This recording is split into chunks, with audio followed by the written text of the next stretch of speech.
everyone, RogueGold here. Welcome back to the Division 2. And today, after many delays, after waiting all week, the new Stack Broker Shotgun is finally here in the game. It is part of this year's Veteran Rewards program, and this new weapon has already sparked a lot of discussion within the community. So today we're going to be covering eligibility and how you can acquire this new gun, breaking down all of its attributes and uniqueness, and finally discussing its viability in the endgame. So, hope that all sounds good. As we dive in, I want to shout out one final time heading into the weekend that there is a new merch drop live over on the RogueGold store. New designs, including a matching copy of the in-game RogueGold hoodie you can acquire. And the reason that I keep letting you all know this is that through the end of Sunday, this Black Friday weekend, if you input code ROGUE at checkout, you'll get 15% off your order. So thanks so much if you choose to check that out. A big shout out and thank you to our channel members as well. It's your support that allows me to continue going on, making these videos, which I couldn't be more appreciative of. But without further ado,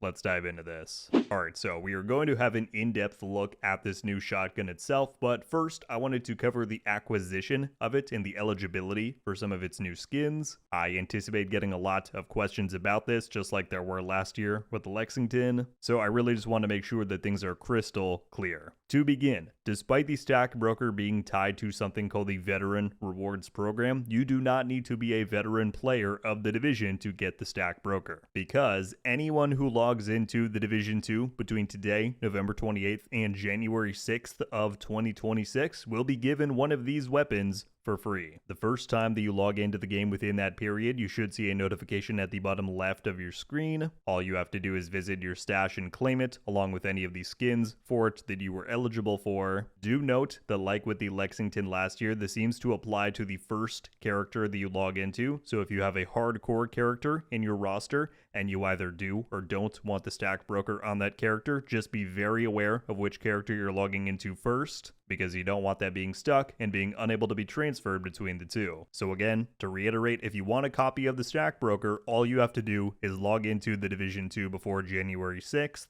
If you happen to miss that window, don't worry, it's not going to be gone forever. Very likely they will bring it back around in future events, like stretch goals. That's what they did with the Lexington. But the easiest way to get one is going to be to log in before that window expires. Now, on top of just getting the gun itself, this is where the veteran part comes in. There's then the matter of the exclusive skins for this weapon. To be eligible for these bronze, silver, and gold skins, it all depends on when you began playing the Division franchise at large. Now, there was a lot of discussion going around on if Division 1 playtime would count for this as well, and fortunately, the game put out a post today confirming that it indeed does count. And that becomes very important when you look at the eligibility dates for the gold skin specifically, which we'll get to. I also did want to let you know that to the best of my knowledge, playtime and dates are tracked via your overall Ubisoft Connect account. It is not tied to individual platform progression. That was a question I was getting a lot, where people said I started the Division 2 back in 2019 on one platform, I then switched to another. Am I going to be locked out on my new platform because I didn't play back then on this one? So long as you are using the same Ubisoft Connect account that you did back then, that should be what counts, not the specific platform. Alright, so with all of that in mind, here are the eligibility dates for the three skins. Firstly, to qualify for the bronze skin, all you had to have done was played the Division games after January 1st of this year, 2025, meaning that just about anyone who logs in and claims a Stack Broker should be eligible and will get this. Next, for the silver skin, you had to have first played the Division games between March 11th of 2019 and January 1st of 2025. So, if you began playing somewhere within that nearly 6-year window, then you will get silver as well. And then finally, to be eligible for the gold skin, you have to have played the Division games before March 11th of 2019. Now, this one in particular sparked a lot of debate among the community, given that the Division 2's official launch date was on March 12th of 2019. But with the confirmation today of the Division 1 playtime counting for this program, it's clear that the gold skin is intended to represent and reward franchise veterans overall,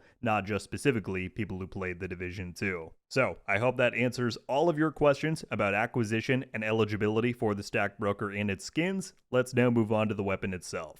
Alright, so here it is. This is the Stack Broker. Its flavor text reads Wingman of the Year, which is pretty funny. I think that fits right into what the devs are envisioning this weapon will really be, and that is kind of the ultimate stack building companion, you know, Striker, Heartbreaker, one of those. because while this is a standard ACS 12 in terms of its mod slots, you can see it just has those standard 2. It's got the same attributes you would expect. You can put any talent on it. Its named uniqueness is up here in the main stats. You'll see the 2 gold highlighted numbers are the ones that have been tweaked. And what this actually has is a lower than normal base damage, but a raised RPM. I equipped a rock and roll here because that is one of the main weapons that the stack broker has been getting compared to. And you can see the base damage, which is the white number next to your total damage on the rock and roll. It's just about 30,000 higher. But then the RPM on the stack broker compared to the rock and roll is 60 higher at 360. Keep in mind, these are the absolute base values. I don't have the striker rate of fire bonus applied.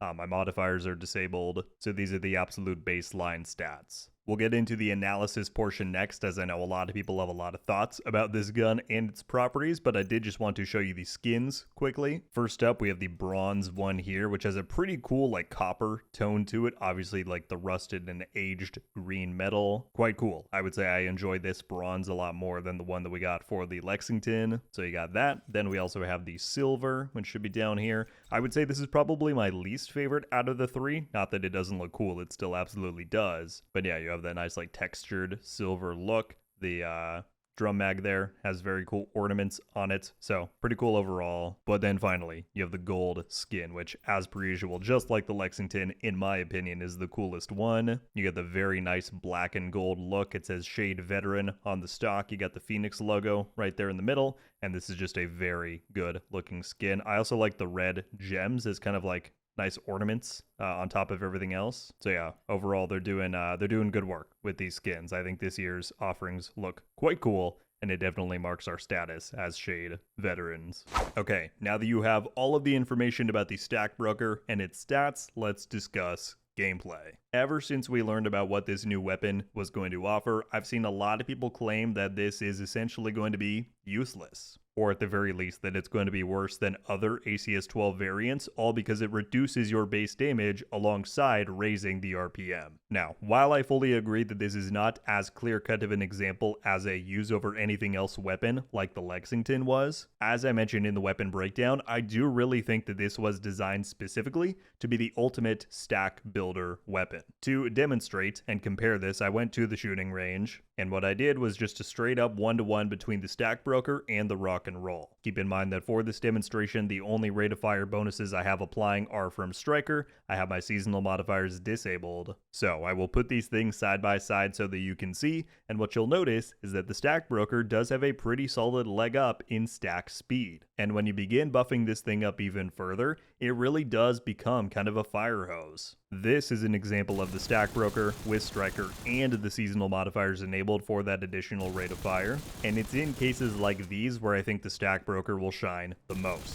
Again, whereas the Lexington elevated nearly any build that you put it with, the stack broker enhances the builds that it was specifically made for further than you previously could. And when I think about build combinations for this, I just think to the new brand set that we've got coming on Tuesday, Unit Alloys. If you were to have 3 pieces of that using the new Salvo holster, then that's already a 10% rate of fire buff on top of Striker's bonuses, plus the 50% mag size from the 3-piece that then puts this thing on par with the rock and roll at 30 rounds. And it's in those kinds of build cases that I think the stack broker will shine the most, and where I think many may have been underestimating its potential. Well, there you have it, everybody. That is a breakdown of the brand new Stack Broker Veteran Reward for the Division 2. They brought the program back, they continued the tradition, and I think the devs delivered a pretty neat new weapon. At the very least, regardless of how you feel about its gameplay performance, hopefully most of us can agree that the skins are just as high quality as last time around. Really liking those. But yeah, at this point, I would love to get any and all thoughts that you all may be having about this new named weapon, whether it's the eligibility dates, the quality of the skins, the performance of this thing in gameplay. Let me know any and everything that you're thinking about the Stack Broker. That is going to do it for me on this one, though. Thank you all so much for watching. I'll catch you back soon. RogueGold